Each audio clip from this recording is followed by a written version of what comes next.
આ દિશા તરફ મુખ રાખીને જમવાથી ઘરમાં દરિદ્રતા આવે છે અને વ્યક્તિના સ્વાસ્થ્ય પર પણ ખરાબ અસર પડે છે. સાથે જ વ્યક્તિને આર્થિક સમસ્યાઓ ઘેરી વળે છે અને નાની ઉંમરમાં જ કરજમાં વ્યક્તિ ડૂબી જાય છે. વાસ્તુશાસ્ત્રમાં દિશા સંબંધિત ઘણા નિયમોનો ઉલ્લેખ કરવામાં આવ્યો છે, જેમાં જણાવવામાં આવ્યું છે કે કઈ દિશા તરફ બેસીને કયું કામ કરવાથી લાભ થાય છે અને કયું કામ કરવાથી નુકસાન થાય છે.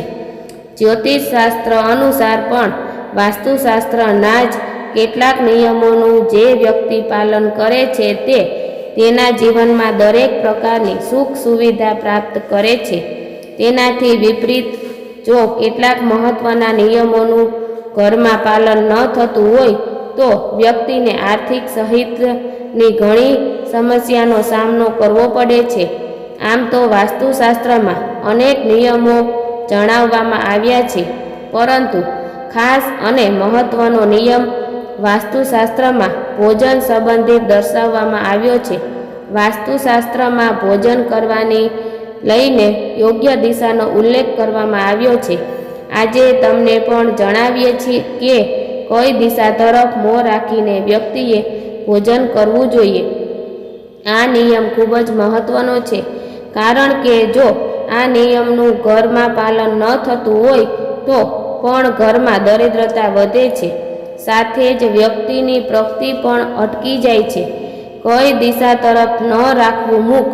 જો ભોજન કરતી વખતે તમારું મુખ દક્ષિણ દિશા તરફ રહેતું હોય તો વાસ્તુશાસ્ત્ર અનુસાર આ ખૂબ જ ખોટી રીત છે. ભોજન કરવાની આ રીત તુરંત જ બદલવી જોઈએ. જમતી વખતે દક્ષિણ દિશા તરફ મુખ રાખવું ખૂબ જ અશુભ ગણાય છે. આ દિશા તરફ મુખ રાખીને જમવાથી ઘરમાં દરિદ્રતા આવે છે અને વ્યક્તિના સ્વાસ્થ્ય પર પણ ખરાબ અસર પડે છે. સાથે જ વ્યક્તિને આર્થિક સમસ્યાઓ ઘેરી વળે છે અને નાની ઉંમરમાં જ કરજમાં વ્યક્તિ ડૂબી જાય છે. વાસ્તુશાસ્ત્ર અનુસાર દક્ષિણ દિશા યમની દિશા છે, તેથી આ દિશા તરફ મુખ કરીને જમવું જોઈએ નહીં. ભોજન કરવાની યોગ્ય રીત. વાસ્તુશાસ્ત્રમાં ભોજન કરવાની યોગ્ય રીત વિશે ઉલ્લેખ કરવામાં આવ્યો છે, જે અનુસાર વ્યક્તિએ ક્યારેય પગમાં જૂતા ચંપલ પહેરીને ભોજન કરવું જોઈએ નહીં. આ સિવાય પલંગ પર બેસીને પણ ભોજન કરવાની મનાઈ કરવામાં આવી છે.